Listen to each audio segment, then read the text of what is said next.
আজকে এই ভিডিওতে আমরা Sony Xperia One Mark 3 এই ফোনটা দিয়ে ব্লগিং করে দেখব যে কেমন হয় বা ব্লগিং করার জন্য এই ফোনটা কতটুকু উপযুক্ত। এই ফোনের দাম পিওন মার্কেটে 34,000 টাকা। এখন দেখেন 34,000 টাকা কিন্তু আমরা পিক্সেল ফোন পেয়ে যাব, স্যামসাং গ্যালাক্সি S21 প্লাস পেয়ে যাব, ইভেনচুয়ালি আইফোন XS বা 11 সিরিজের ফোন পেয়ে যাব। এখন ওই অপশনগুলো বাদ দিয়ে শুধুমাত্র ব্লগিং করার জন্য এই ফোনটা কতটুকু উপযুক্ত বা কতটুকু পারফেক্ট সেটা জানার চেষ্টা করব আজকের এই ভিডিওতে একদম রিয়েল টাইম এক্সপিরিয়েন্সের মাধ্যমে। তাহলে চলেন শুরু করা যাক। আসসালামু আলাইকুম। পরন্তু বিকেলবেলা আমরা ভিডিও করতেছি Sony Xperia One Mark 3 এই ফোনটার একদম মেন ক্যামেরা দিয়ে। আমরা ভিডিও করতেছি 4K তে 60 fps এ, কারণ এই ফোনটার ভিডিও কোয়ালিটি কেমন তার এক্সপিরিয়েন্স নেওয়ার জন্যই আজকে আমাদের এই আয়োজন। তো ভিডিও দেখে বুঝতে পারতেছেন কেমন হচ্ছে এই ফোনটার ভিডিও কোয়ালিটি। হ্যাঁ, আমরা আল্ট্রা ওয়াইড ক্যামেরা দিয়ে ভিডিও করব, আমরা মেন ক্যামেরা ফ্রন্ট ক্যামেরা দিয়ে ভিডিও করবো। এখন তো মেন ক্যামেরা দিয়ে করতেছি। হ্যাঁ, এই ফোনটার ভিডিও কোয়ালিটি যদি আপনি এই ফোনটা কিনেন, আপনার ব্লগ করার জন্য এই ফোনটা কতটুকু পারফেক্ট তারই একটা এক্সপিরিয়েন্স নেওয়ার জন্যই মূলত আজকে আমাদের আয়োজন। সো যাই হোক, মেন ক্যামেরার ভিডিও কোয়ালিটি কেমন হচ্ছে মোটামুটি দেখে কিন্তু বুঝতে পারতেছেন।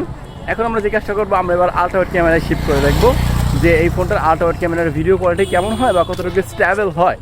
এখন ব্যাপারটা হচ্ছে, দেখুন এই ফোনটা দিয়ে কিন্তু আপনি 4K তে 120 fps ভিডিও রেকর্ড করতে পারবেন। সেটা হচ্ছে সিনেমা প্রোতে, মানে সেটিং করে নিয়ে নিজের মতো ভিডিও করতে পারবেন। তবে আমরা জাস্ট এই ফোনটার একদম ডিফল্ট সেটিংয়ে মেইন ক্যামেরা দিয়ে, বেসিক ক্যামেরা দিয়ে কীরকম ভিডিওগ্রাফি হয় তারই এক্সপিরিয়েন্স নিচ্ছি।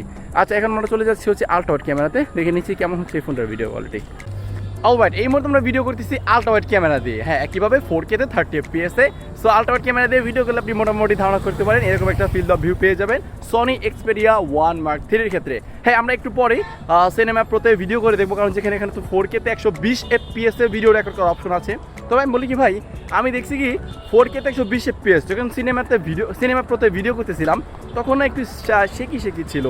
তো ওইটা আমার কাছে একটু বেসিক্যালি খারাপই লাগছে। আমার কাছে জাস্ট মনে হয়েছে যে 4K 30 fps এর আল্ট্রা ওয়াইড ক্যামেরাটার ভিডিও জাস্ট ব্লগিং করার জন্য জাস্ট সুইটেবল।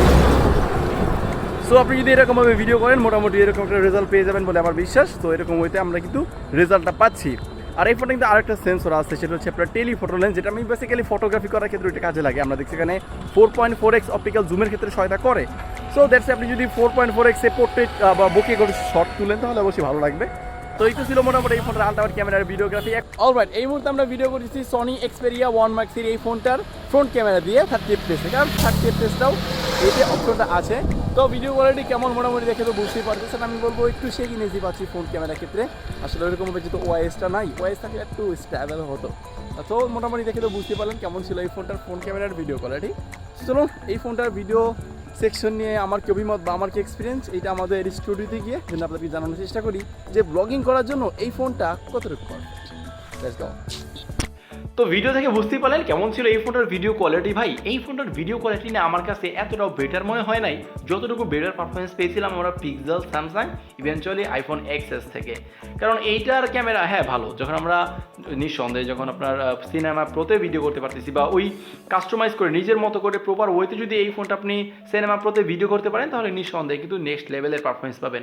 বাট বস, আপনি যদি বেসিক ইউজার হন, নর্মাল ক্ষেত্রে আপনি যদি ভিডিওগ্রাফি করেন এই ফোনটা থেকে তাহলে কিন্তু ওইরকম পরিমাণ আপনি রেজাল্টটা পাবেন না। এটা মেন ক্যামেরার ক্ষেত্রে দেখলাম, বেসিক ইউজের ক্ষেত্রে সর্বোচ্চ 4K তে দিচ্ছে 30 fps, আর ওই অপশনগুলো কিন্তু আপনি 4K তে 60 fps পাবেন। তো সেই দিক থেকে ওভারঅল যদি এই ফোনটার ইতিটা নিই বা ওভারঅল কনসোলেশন বলি, আমি বলবো যে ব্লগিং করার জন্য এই ফোনটা একবারে নেওয়াটা মনে হয় না যৌক্তিক মনে হবে আমার দিক থেকে, কারণ আমি আসলে ওইরকম স্যাটিসফাই হতে পারিনি। পাশাপাশি এই ফোনে যখন লো লাইটে ভিডিও করতেছিলাম অনেকটাই নয়েজ অ্যান্ড গ্রেনের দেখা পাইছি।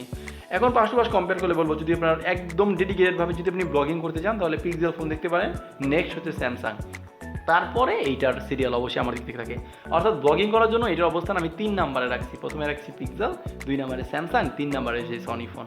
এখন আপনি যদি প্রপার ওয়েতে এই ফোনটা ক্যামেরাকে ইউজ করে বা একদম ওই যে সিনেমা প্রোতে, ভিডিও প্রোতে যদি আপনি ক্যামেরাকে ইউজ করে ভিডিওগ্রাফি করতে পারেন তাহলে হয়তো আপনি অনেকটাই বেটার কোয়ালিটির রেজাল্ট পাবেন। তবে ওইখানে কিন্তু অনেকটাই শেকিনেস পেয়েছি আমরা ভিডিওর ক্ষেত্রে।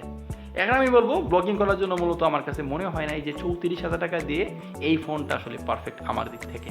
তো এই তো ছিল মোটামুটি এই ফোনটা ব্যাপার মতামত। এখন তবুও কেনা না কেনা সেটা তো একান্ত আপনার ব্যক্তিগত ব্যাপার, তাই না? তো আজকে ভিডিও পর্যন্ত। যদি ভিডিওটা ভালো লাগে অবশ্যই একটা লাইক করে দিন, আর আপনি যদি এখন আমাদের এই ছোট্ট পরিবারের সদস্য না হন সাবস্ক্রাইব করে সদস্য হয়ে যেতে পারেন। আল্লাহ হাফেজ।